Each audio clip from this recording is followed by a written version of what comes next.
What you're about to hear comes from Rajnath, a Sadhu of the Natha Sampradaya tradition, the tradition that created Hatha Yoga. This knowledge is not found anywhere in the West, not even in India, unless you become a Sadhu within this tradition. His English is not fluent enough for him to teach in this language, so this podcast is presented through a faithful voiceover. Enjoy. Instagram yoga sells flexibility, toned abs, and a peaceful smile for the camera. But none of that will bring you 1 inch closer to discovering who you really are. There is a branch of yoga that claims something far more radical, that your true identity is not your body, not your mind, not even your personality, but pure consciousness itself. And according to this vision, trying to reach that truth through theory alone is useless. Across the West, self-knowledge has been repackaged as philosophy, psychology, or inspirational speech. It is discussed intensely, yet practiced superficially. What was once a precise and accelerated path of inner evolution has been diluted into stretching routines or abstract metaphysics. The result is predictable, either intellectual entertainment, or physical exercise without transcendence. If Hatha Yoga is not about fitness, if Jnana Yoga is not self-help, if meditation is not merely relaxation, then what are they truly for? Today I am going to talk about self-knowledge, about the self-knowledge yoga, the Jnana Yoga, and I am going to talk about the impossibility of this type of content being transmitted without meditation together. I am also going to explain why this content is strictly related to Hatha Yoga, which is a yoga that most people interpret as being just a physical yoga, or as a physical part of yoga, or any other translation or misinterpretation of this concept. So today I am going to be clarifying about it. Yoga is meditation. And yoga being meditation, we cannot separate this teaching of meditation from the understanding of what happens while we meditate, as we meditate. Because the whole process of awakening meditation is a process of discovery of who meditates. Not who meditates in the psychological sense of the word, but in the transcendental sense of this question. What meditates? Would it be the body? Would it be the mind? It would be consciousness, beyond the body and the mind. Once we understand this process through meditation, with the help of self-knowledge, with the help of Jnana Yoga, which is totally centered on meditation, it is not a self-help, it is not a content similar to psychology, for example, which is actually an analysis of the contents of the mind. Self-knowledge according to yoga, or the part of self-knowledge in yoga, Jnana Yoga, is the analysis of what is not me, so that what I really am is revealed. It is not an analysis of the contents of the mind, so that you understand, or through this understanding, you become a different person. It is the discovery of you as a pure consciousness that observes and that is already beyond the body and the mind. This is essential in meditation. Meditation is like a boat without a rudder and without sails when there is no Jnana Yoga. But Jnana Yoga alone is also not so efficient, because you understand everything, but you end up not really experiencing anything, not really feeling this silence, not incorporating this silence of truth. There is a very big difference between intellectual comprehension and sensory comprehension. Intellectual comprehension is just knowledge. For example, sensory comprehension is wisdom. Intellectual comprehension is when I look at an ice bar and say that ice bar is cold. Sensory comprehension is when I close my eyes, do not verbalize anything, just touch the ice and feel the cold of the ice bar. This is sensory comprehension, and it is the big difference between theorizing and practicing, elucidating and really feeling that. Through Jnana Yoga, only as Jnana Yoga, without the practice of meditation, there is an innocuous philosophy. Because when suffering arises, you will not talk to suffering. I am the observer, I am consciousness, I am not the body, I am not the mind. No, because only words do not make you able to feel that silence. What makes you able to experience this is meditation. Of course, again, I will repeat this. meditation has to be clarified by transcendental knowledge, which is Jnana Yoga. We have many teachers and many sources of knowledge here in the West of this self-knowledge yoga, both in the West and in India. And they are usually based on two philosophies, that self-knowledge yoga can be transmitted, taught through Vedanta philosophy. And unfortunately, many teachers use Vedanta philosophy to teach all this philosophy of discovering who you are, separate from meditation. This does not exist, it does not work. Over time, it's just empty blah blah blah, and I can prove to you, Vedanta has no place being taught with yoga. At first it may seem all very interesting, very inspiring, poetic and beautiful, but it will not be efficient. Even approached within the vision of Vedanta, there must be the practice of meditation. And without meditation, you will not go anywhere. It's like driving on the road at night. Jnana Yoga is the light at the headlight of the car. But meditation is the car itself.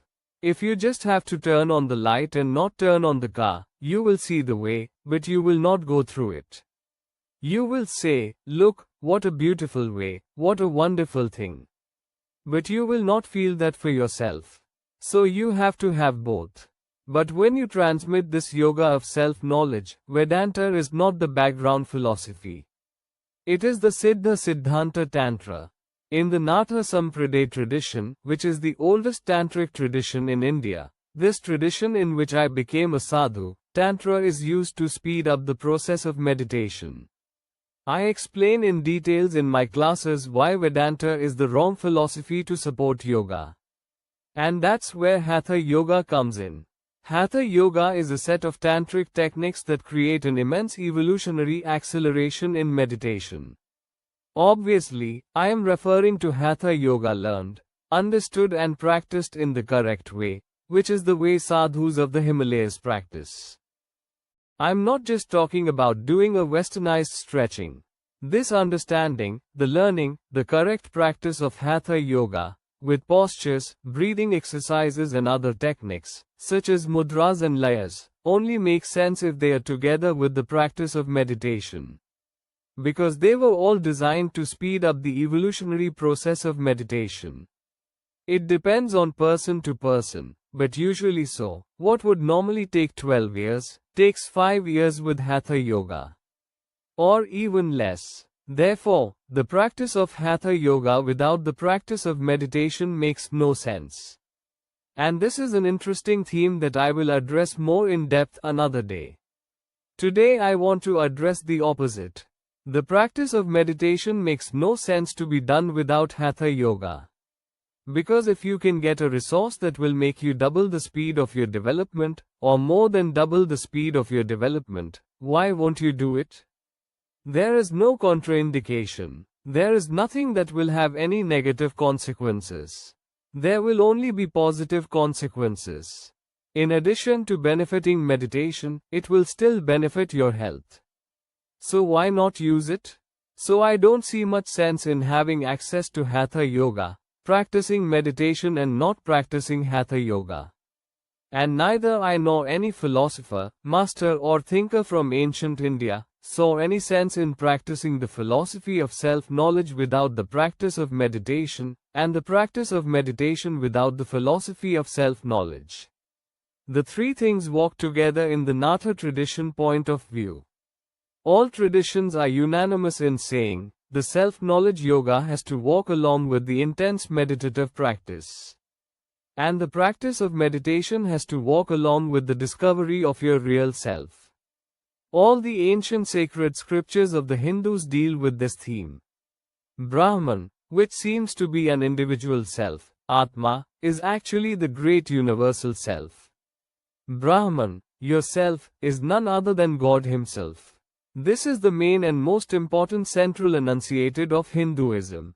The truth about yourself is that it is none other than God. Because there are not several selves. This issue, for example, as it is addressed in the religion of Kardacism of various individual spirits, does not exist. There is a single Atma, a single spirit animating all things. This is the most repeated subject in the Vedas. So the understanding of this is not separate from meditation. Because you do not get there by thinking. You get there by silencing. However, understanding it helps a lot. So much so that it is considered a support to yoga, Jnana Yoga. The term yoga refers exclusively to meditation. So Jnana Yoga is the knowledge assisting meditation.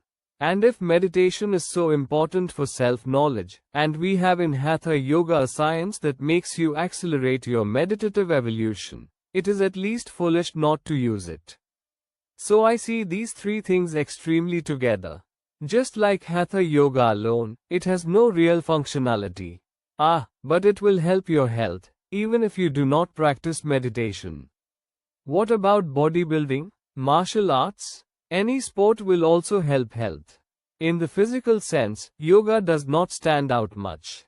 If you look with precision, with truth, with sincerity, without wanting pitch your classes, being an extremely honest person, extremely sincere, the best physical activity you have, for example, for you to improve your body shape, is bodybuilding.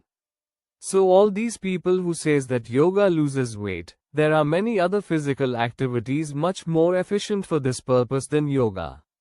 Yoga was not made for this. Hatha Yoga, which is what everyone calls yoga, with the physical practice and such, was made for you to improve your meditation. And another day I can approach a little more in depth how Hatha Yoga works in the body. Although I cannot approach it in total depth in a short podcast. I have a Telegram channel where I deliver longer classes on all of these topics of Hatha Yoga and meditation once a week. You can join clicking the link. Whoever wants to go to my website, you can visit www.yoganatha.com. To learn more about my journey as a sadhu and about the Natha tradition. But I will keep teaching here a slightly broader view, not so deep and detailed, about how Hatha Yoga works so you can understand more about traditional yoga. I just will not be able to enter the meanders, because there is no way to do this in a podcast. I would have to follow a certain order of understanding, otherwise it will be very difficult for people to follow. So let's understand, Hatha Yoga is to help meditation. The Jnana Yoga is to help meditation.